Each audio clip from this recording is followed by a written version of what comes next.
Welcome to Talent Hub Talk. I'm Ben Duncan, and on this podcast, I will be interviewing prominent and inspirational figures from both the local ANZ and global Salesforce Wadhwani. In today's episode, I am joined by Sam Wadhwani, Taryn-Lee Potgieter, and Kevin Jackson from PwC EMEA, as well as Sebastian Wagner from FlowRepublic. Through the conversation, we discuss how PwC has gone from 0 to 8 CTAs, which is the most in one practice in EMEA. We talk about why this was a focus of theirs, how they approached building the capability internally, what the program was like for people that went through it, the success they have seen from the program, and the credibility this has given with customers and partners, and also what their ongoing plans are for the program and practice. It was great to uncover what has made this program such a success and the impact it has had for the current team members as well as future hires. I hope you enjoyed the episode, and if you do, please do subscribe for future episodes that are coming through. Hello, PwC. Thank you all for joining me. And I should say, Sebastian, thank you too for coming on the line. But yeah, great to have you all here. Thank you for having us. Great to be here. So we've got a lot to discuss today. We're going over the success that you've had in going from 0 to 8 CTAs, I believe. As of recording, it's 8 CTAs, and we're going to go through that journey. I guess for anyone that's listening that doesn't know much about PwC or the Salesforce practice, Kevin, could you give us a bit of an overview around, I guess specifically the EMEA Salesforce practice, where you have Salesforce professionals, and I guess where you add the most value to customers? Right. Yes. So I think it's not the first thing that comes to mind when people think about Salesforce partners. They don't think of PwC first. However, we do have a strong, vibrant practice. Salesforce is a key partner for us. We've got in Europe, in EMEA, as you say, we've got 1,800 professionals working on Salesforce projects. We have over 3,500 Salesforce certifications, of course, and we do have 150 plus clients going forward on that. It's not well known, but we are actually ranked number 3 here in EMEA from Salesforce point of view, as a partner rank. Yeah, nice. So when you say, obviously lots of different consultants, but it truly cross-cloud, like you kind of touch on everything from a Salesforce perspective? Yeah, so for me personally, I come from the Belgium practice, and we were acquired by PwC about 3 years ago now, and we were very highly technical in Salesforce implementations. But I wouldn't say that's the core of PwC, even though we've got a strong technical backbone on things. I would say that we focus more on what we call BXT, which is the business, and then the experience, and of course we insert the technology part into that. So I would put maybe apart from the technology, PwC's added value is more the business and experience part. But yes, across clouds, we cover, pretty much all the clouds. And when there are new launches coming out, whether it's Net Zero or Workplace, PwC is often very much part of the launch partners on that.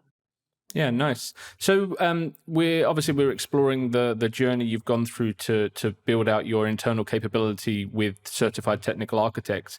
At what point did that become a goal, and why is it so important for a business like PwC to have a team of certified technical architects? I couldn't tell you the exact moment that we sort of said we need to have architects, CTAs in there, but I can tell you that 2 years ago at this point, we didn't have any in EMEA. We had a few in the US, but in EMEA we had 0. So that's why this story is quite interesting. And it wasn't myself who launched it, but my colleagues who launched. I sort of taken over from that, but along with Taryn. But they decided, well, we need to have a pipeline for this, and they put a big pipeline together in there. Sam was, of course, part of that. He was already preparing things, and we just sort of formalized it a little bit more and made things happen a bit better. So we got that pipeline going and decided it was needed to happen. Wait a sec, let me maybe just drop in there, because it was please. 2018, September 2018, when I was on the phone with the leadership team. And the reason why I'm bringing this up is because I think it's important to really recognize that this is a long game that you guys have been playing. It's not something that just happened overnight, but it has been a lot of work going on from your side. Indeed. And I guess Seb was there and I wasn't, yeah. And to that point, Seb, I guess was there a clear goal at that point when you were engaged? Was it like, a goal as in a number, or was it just to build capability internally around getting people to the goal of being a CTA? I mean, I can obviously only speak from what I received from the people I was working with at that point in time, but there was a clear direction, less about the number and more really about developing the talent and really becoming recognized as technical leaders as they truly are. Sure. So Sam, you're someone that you've gone through the program. So what would you say the biggest benefit to you as an architect and now a certified technical architect of having that program internally and I guess stood up and developed over the years? Yeah, so it starts with most candidates, looking at the credential and deciding is it something they want to do. But when you look at the credential and what it needs, the domain areas you need to be proficient in, it can be quite difficult to understand, well, how do I get there? So what we found through the program was that it allowed and gave people a lot of the structure and also the ability to plan for that journey, and that's a real differentiator between people who try and drive it themselves versus those who have like a support around them that help them through the journey. But it also gives the opportunity to connect with others who are also in their journey. And again, this is, you'll see on posts on LinkedIn where people have succeeded, that people say the same phrase over and over again: "No man is an island. It takes a village." And it really is about that connecting with others and the opportunity to establish a safe space to where you can make mistakes and be comfortable with those, to stretch and flex your architect muscles and develop those skills, but also identify the weaknesses and discuss them with other people who are able to provide insights and constructive recommendations and suggestions to develop through the journey. So those are the things that the program tends to offer, whether it be coaching or otherwise. Sure. Now, obviously, I guess the end result was certified technical architects, but I guess part of the journey is just improving the capabilities of the architects within the team. So we'll discuss shortly how the steps that kind of were put in place to get towards the goal. But Kevin, if you look at the team now, how would you describe the environment with so much experience, and I guess so the skills have been advanced? How would you describe the team now from an architectural perspective?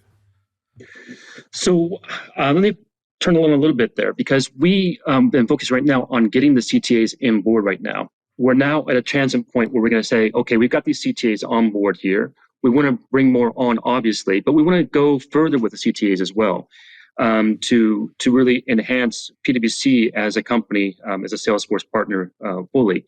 So one thing we want to do with these architects is the CTAs is to let the market know that PwC has a talent out there. That's why it's important to have it in there. We want to motivate the CTAs who are with us to stay with us. And so far, over the past year and a half, we've got 8 CTAs, and they've all chosen to stay with us because of the environment we set up for them. We want to encourage external candidates to join us as well. So maybe you can help us out with that at some point, Ben. We want them to come and say, hey, PwC, we hear they've got a great practice. They can help me get to CTA, but once I get to CTA, they've got a strong program to make me motivated. And we'll talk about a little bit about that, Sam, I think, about what we're doing going forward on that. But it's some really exciting things going on within the CTA program to make that really happen and keep the people on board here. And also, it's important that the leadership here at PwC understands the value of the CTAs. I think it's not been clear in a lot of cases. So we're putting that together and making sure that all the leadership, all the partners understand we've got these resources here, these 8 CTAs, plus later on, who can really add value. And I want Sam to talk about some of the things we're gonna focus on after that. So I'll leave it at that right now, Ben. Yeah, nice. And Taryn, to bring you into that, Kevin mentioned obviously like we want people to join and grow into CTAs, and obviously you put a lot of structure in place to help them get there. But there are a lot of people that have that goal but aren't quite ready to go through a program, or maybe the internal practices that you've stood up. How are PwC helping the tier below, I guess, realize their potential and then go into that program? Well, at the moment, we're in the process of finalizing a few internal architecture, well, we're calling it an architecture tract or initiatives. And it's really ensuring that those candidates go from wherever they are at what point, whether just developers or in the beginning of their architecture cycle, to be prepped with all the necessary, let's call it prerequisite certs, to go into the CTA journey. So effectively, that really means at the end of the day, ticking the technical architect and the data architect boxes. And we're like hoping to launch this by H2 this year. We obviously have internal support programs in place as well, but from an upskilling perspective, that's what we're looking at to support them. Okay. Yeah, great. And Sam, you've been through the whole journey, I believe, from when this was an idea to obviously going out the other end as a CTA. But if we look at how the actual program was stood up, what did you need to do internally as a practice, and what structure and initiatives did you stand up as a team to I guess, work alongside Seb to get towards the goals? Yeah, so I mean, going back to one of your earlier questions as well, is where did it start? Well, it all started because at PwC we have a focus on our people, right? Our people is our number one asset, and it's really important that they're happy and fulfilling challenging roles that that satisfy their desires. We always knew that we would need to develop them and nurture them, but we needed to do it in a way that was more time efficient and complementary, especially through the CTA journey, which is a highly intensive credential to achieve. So we actually asked our candidates what support they would need, and thought about how ultimately we could ensure the success for each of the candidates. Everybody's different, and there's definitely not one size fits all. So there needed to be a lot of agility in the shape of our program to be able to adapt our approach. So with the coaching program taking a significant chunk of the preparation time, we then stood up mentorships alongside it, which complement it in getting the candidates through the latter stages of the journey. There's different challenges that you experience through the CTA journey, whether it's at the early stages or whether it's at the latter stages. Then we started to run architect meetups as well to sort of bring candidates together, because again, it takes a village, but encouraging them to share the knowledge and learn from experiences that each other has had. So you aren't alone, and you also have a sounding board. And the other side of it is that we've been investing in raising awareness, both internally and externally, as you can see here in this podcast, as we have got an effective and proven program. And as Kevin said, a lot of really, really, really talented people who were ready for their CTA journey, who deliver our values as a company and the quality on a daily basis, and that just needed to be shared as well. So that's how we shaped the program in total. Yeah, nice. And Seb, from your side, obviously you work with a range of different companies, a lot of architects across the ecosystem, but we're on this podcast because this is a real success story, right? You've gone from 0 to 8 in a relatively short space of time. So what is it about the PwC environment that has kind of helped you and I guess given you the platform to help them as well to achieve the results that you have over the last few years? I think there are a couple of different elements to it. And the first one is really the support of the entire organization. And there have been quite a lot of battles that we had to go through in the beginning because, within professional services, you always have to find the balance between utilization as well as talent development. But I think PwC as an organization has committed themselves, to really invest into the talent and not only put the money where their mouth is, but also align all the different resources within the organization. I mean, we have Taryn, Kevin, we have Sam, and Guy. We're kind of really supporting all those architects within the program. And what's also really important is once you get a critical mass of CTAs, I think it was like 3 CTAs that you guys had when you actually started formalizing this mentorship program in more detail. And I think that's really essential, because it's not the success that PwC and we have is a result of the teamwork. Like it's not simply that we are a training provider, but we're really working as a team, and we're trying to support the candidates at every point in the process. As Sam said, what we do as part of the coaching program is kind of take the heavy lifting from the senior architects within PwC, so that they can really then focus on providing like this additional guidance, this additional support on top of what we do within the coaching.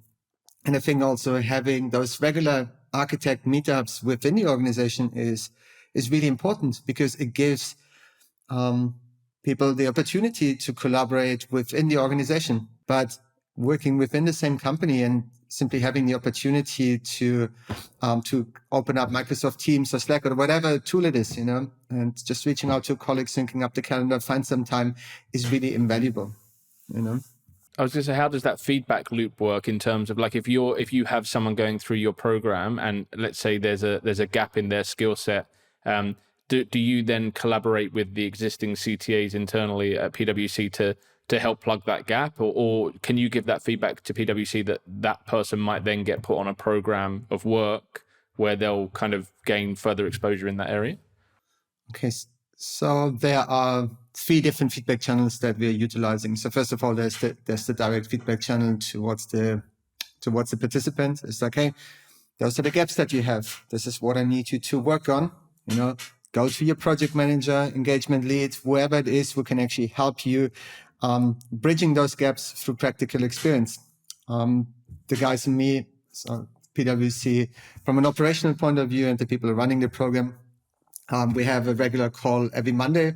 So we use that really as an opportunity for us to do a check-in. I provide an update with the recent progress of the individual candidates, or if maybe someone hasn't shown up for a couple of weeks or months because they have been busy on projects. It's also an opportunity to just raise that so that they can follow up with the candidates as well.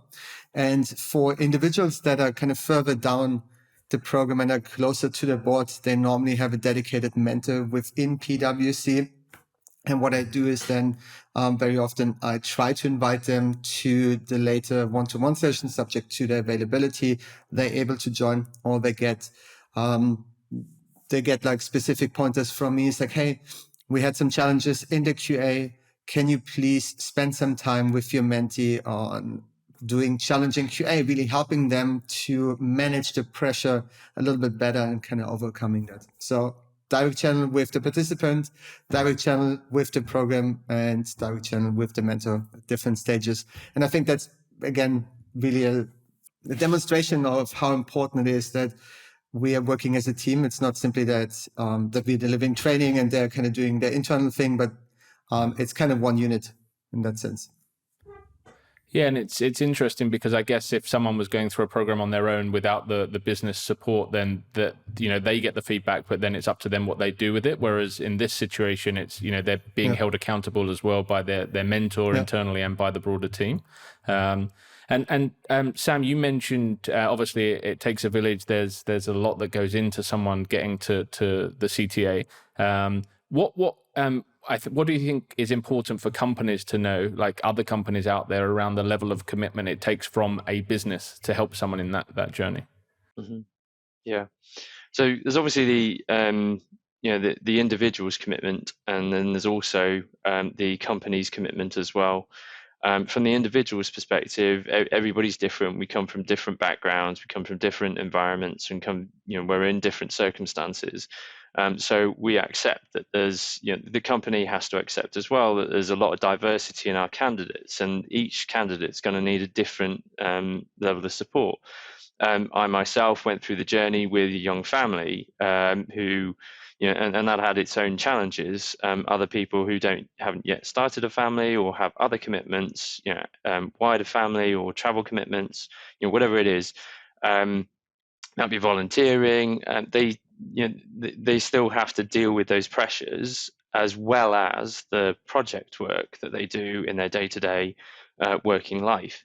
So there's no one size fits all, and it takes it takes a lot of effort initially, at least. Many people underestimate it from both sides, from the individual and the company side, and that's something that you've just got to be very, very cognizant of. The balance really is that project work versus personal time versus other time commitments. And the early days are really hard. There's a lot of information and a lot of knowledge to assimilate, and it has to be done quite fast. And there are no shortcuts. That's the secret sauce. There are no shortcuts. You've got to put in the time and effort. In the later stages, as I mentioned before, the challenges are slightly different, and you accelerate your progress via a mix of the coaching, the mentoring, involvement in community groups, but it's about practice and refining strategy and communication. And that's where the time commitment goes there.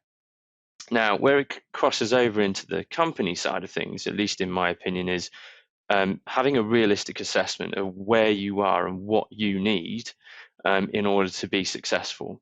And that filters into the mentoring and coaching program as well, because we can't help what we don't know. So that has to come from the candidate, and it has to be shared with the project teams, engagement leaders, and so on, through open communication. And there will be compromise, right?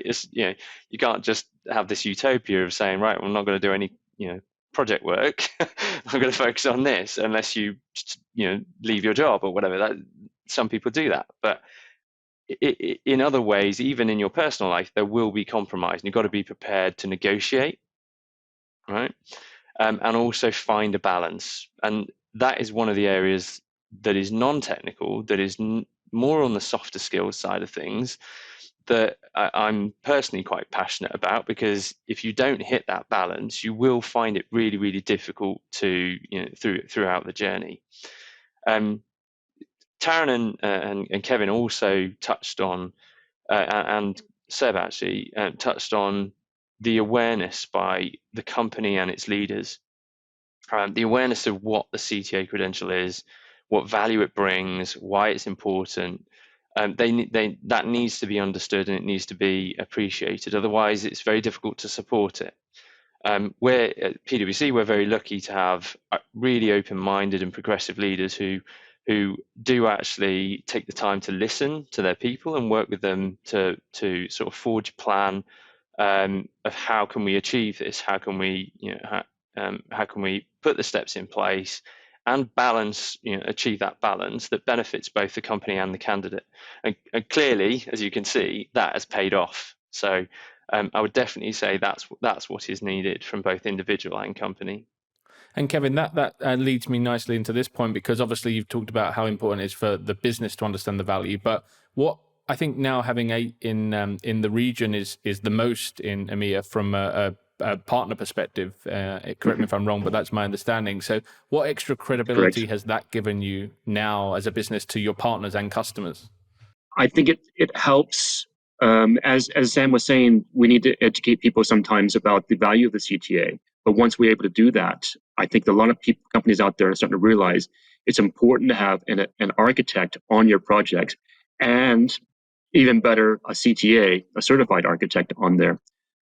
So that's the value we're going to bring. And our architects, while they're mostly working on single projects or multiple projects at one time right now, we hope to have them spread across multi-regions and supporting the architects who are not quite CTAs yet on projects, to make sure there's a consistency across all the projects in EMEA. So I don't know if Sam, do you want to add into that? Yeah, that's right. I mean, Salesforce themselves say we need more architects. You heard Peter Coffey say that at the conferences recently, and that's clearly an area that Salesforce is investing in too, with the architect resources that are out there now. But also the new certifications that are coming out, whether it be B2B, B2C, enterprise. There's a real acknowledgement that successful transformation using technology requires architects. And to do that well, you need good architects who are able to solve challenging and complex problems. The more success that you achieve through the technology, arguably the more the technology sells, but it's also that the companies are more successful too, right? So architects are needed. We need to develop them, and they're needed on both in the firm and for our customers. So Taryn, more architects, obviously, but what are the plans for the academy moving forward? Both, I guess, for the CTA Academy and also for others coming through. I mean, keep on growing, right? We also, apart from the earlier technical enablement sessions that I've mentioned, we're looking at doing communications boot camps, in line with Seb as well.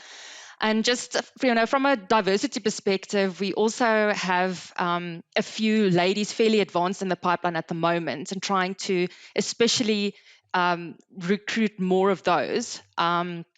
And just to add to Kevin and Sam's points from earlier, we are planning on running internal campaigns, not only to educate about the CTA program, but really just to get more participants from our network across EMEA to join the cohorts.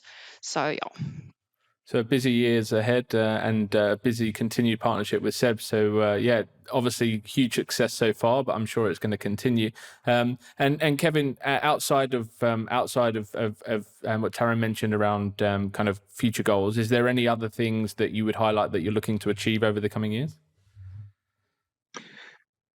Well, there's one I want to shoot back to Taryn, but let me just go forward on that first. So we want to improve upon our overall processes across EMEA and globally. So one of the things we want to do is we have the CTAs sort of lead different streams of professionality, whether it's data, architecture, DevOps, or different areas along those lines right there. But that we'll get into a little later on. But I want to shoot one back to Taryn on our goals. Don't forget the ladies, Taryn. Maybe you can mention something about that. Yeah, I mean, like I mentioned before, we are trying to, we really want to grow this out a little bit more. When we had broadcasted our CTA, this whole thing about going from 0 to 8, we actually did get a lot of internal comments about, but are there any ladies in the program? And though at that point there was one already basically at the end of it, like I mentioned, we have 2 others fairly advanced in the pipeline, and really trying to punt to get more of those types of individuals and participants in our team. Future plans is just to, apart from us growing in EMEA, we've also tried to reach out to further networks across, globally in PwC, just to enhance our relationships and our networks, and to keep on running campaigns from PwC's perspective, on a social side as well as internally, to get more architects to jump on board. Not only architects, like aspiring architects that want to join our team. Yeah, nice. So if anyone does want to reach out to anyone, maybe to pick your brains on the process of setting up an internal capability, or even to understand, what opportunities exist within the business, where's the best place to kind of reach out, or who's the best contact? I mean, three of us. Yeah. all 3 of us, I suppose. I think it depends on from what angle, the team does want to reach out to us. It's really either all 3 of us or any one of us, to be honest. at this Just not moment. Seb. I mean, we're all on LinkedIn, and you might find our Twitter handles floating about as well. But LinkedIn or email is the best way to get in touch with us if you've got any questions. Awesome. Well, thanks so much. Ben, sorry, just something else on the growth that I actually did forget to mention. It's absolutely would be a major goal for us to just be the number one Salesforce partner in CTAs globally as well. So if we can push as much as we can from an EMEA perspective, happy to keep on doing that. Nice. Well, we'll have to revisit this and do another podcast in a couple of years' time and see where we're at. Well, thank you so much, and all the best for the continued growth of the business and also the team. Thanks, Ben. Thank you. Thank you. Thank you for listening to another episode of Talent Hub Talk. If you're enjoying the podcast, we'd love it if you could subscribe and also leave a short review. We're keen for this podcast to reach as many people in the Salesforce ecosystem as possible, and your reviews will help us do that.